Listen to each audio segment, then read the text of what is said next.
Before we dive in, don't forget that if you have some ideas of your own for future WGTU videos, either a topic or a game you'd like me to discuss, you can leave a comment on YouTube, contact me on Twitter, or send me an email.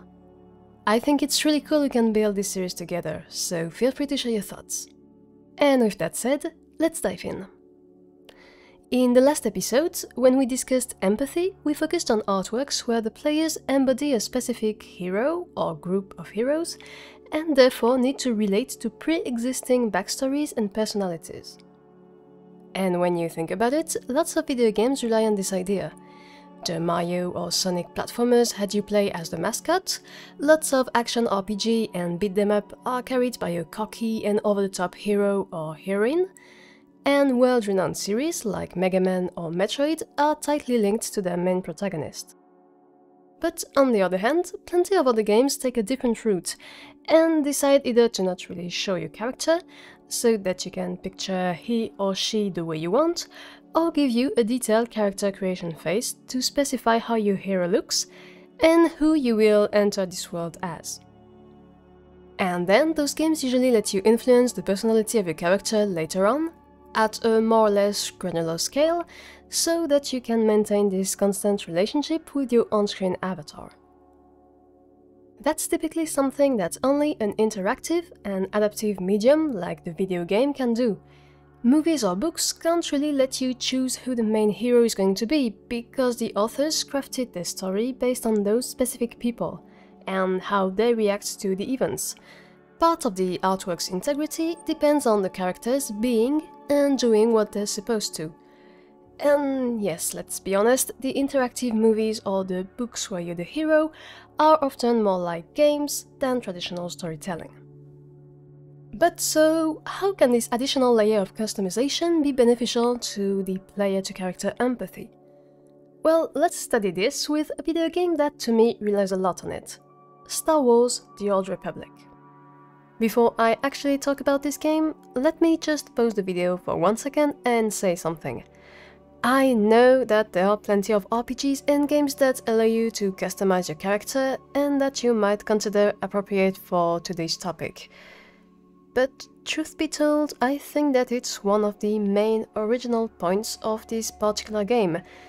So if I ever want to talk about this game in WGTU, and don't forget that it's still played by thousands of people, well, I should probably take this opportunity.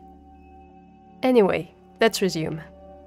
Star Wars: The Old Republic is a multiplayer online freemium RPG developed by BioWare and released in 2011, that is based in the Star Wars universe and lets you play various character classes, either on the Empire side or the Republic side, with a wide range of powers.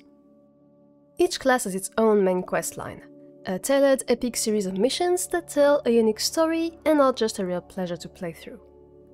Other than that, the game also has lots of the common MMORPG features, like the whole leveling up system, having an inventory and equipment and skills, but I'll come back to that later.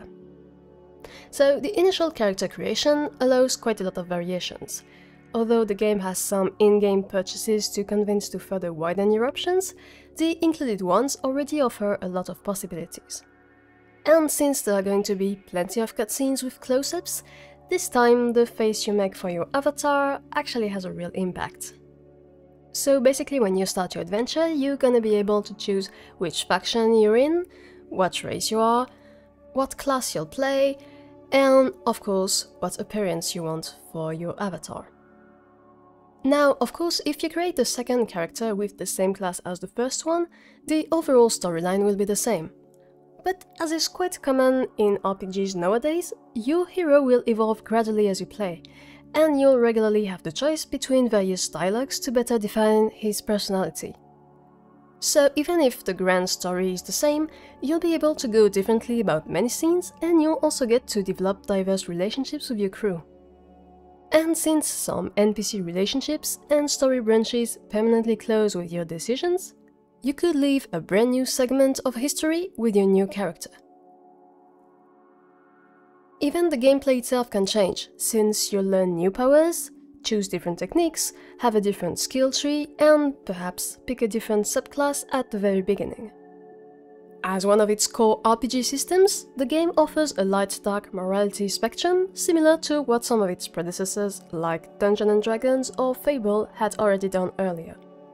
Some of the dialogues you pick during conversations, and the decisions you make during secondary or story-related quests all contribute to moving the cursor closer to good or evil.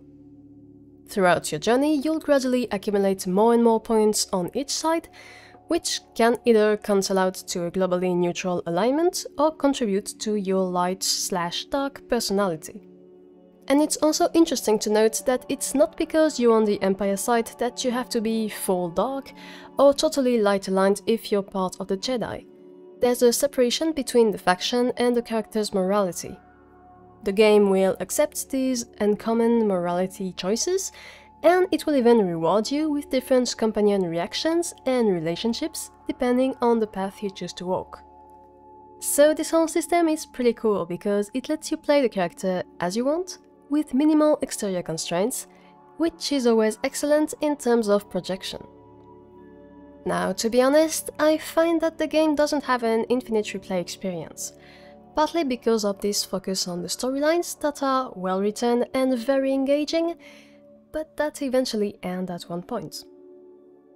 Nevertheless, it's always enjoyable to go back to it from time to time, embark on a journey with a completely new character, and rediscover places you went through before with a completely different point of view, different moral choices, or even fresh dialogues in another perfectly voice-acted language.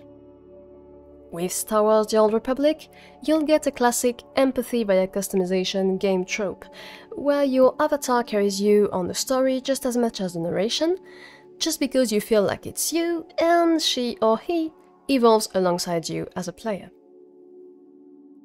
So what if Star Wars: The Old Republic, in addition to offering entertaining stories, also made our avatars real vessels for playership?